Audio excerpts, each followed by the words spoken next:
It suddenly struck me that that tiny pea, pretty and blue, was the earth. I put up my thumb and shut one eye, and my thumb blotted out the planet Earth.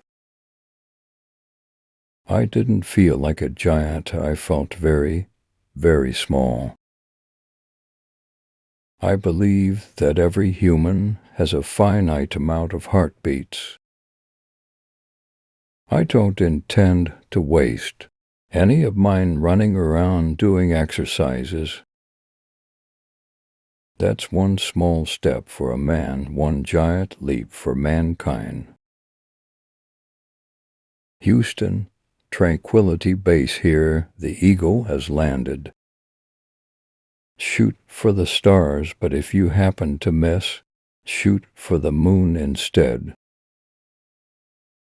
Each book holds an experience and an adventure.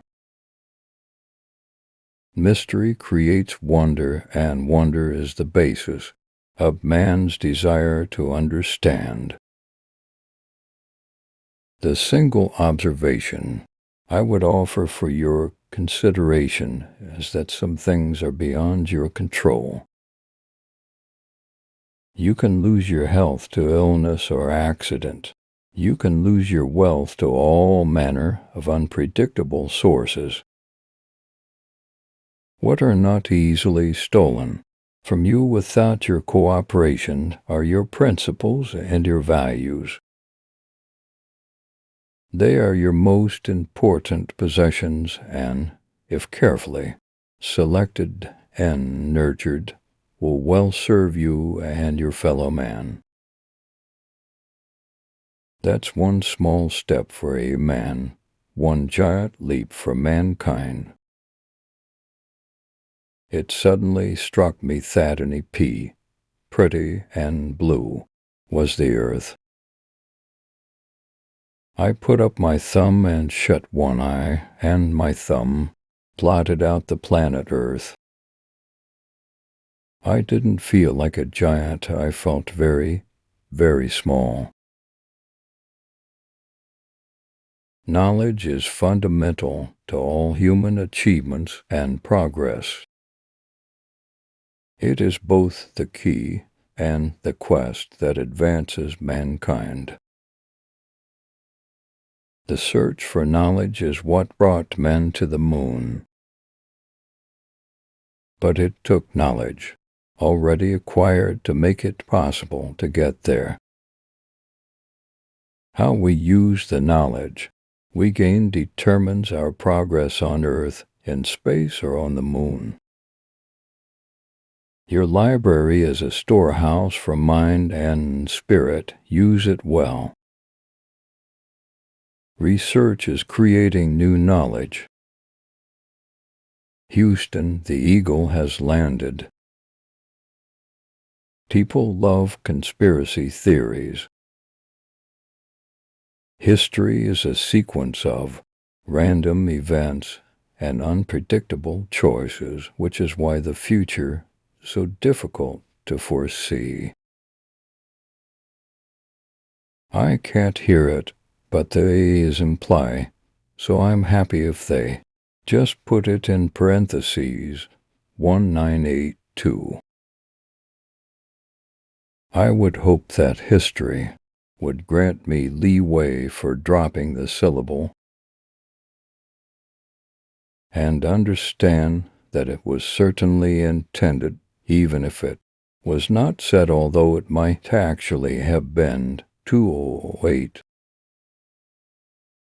One small step for man, one giant leap for mankind. Here men from the planet Earth first set foot upon the moon. July 1969 AD, we came in peace for all mankind. I can honestly say, and it's a big surprise to me, that I have never had a dream about being on the moon. I think we're going to the moon because it's in the nature of the human being to face challenges. It's by the nature of his deep inner soul. We're required to do these things just as salmon swim upstream.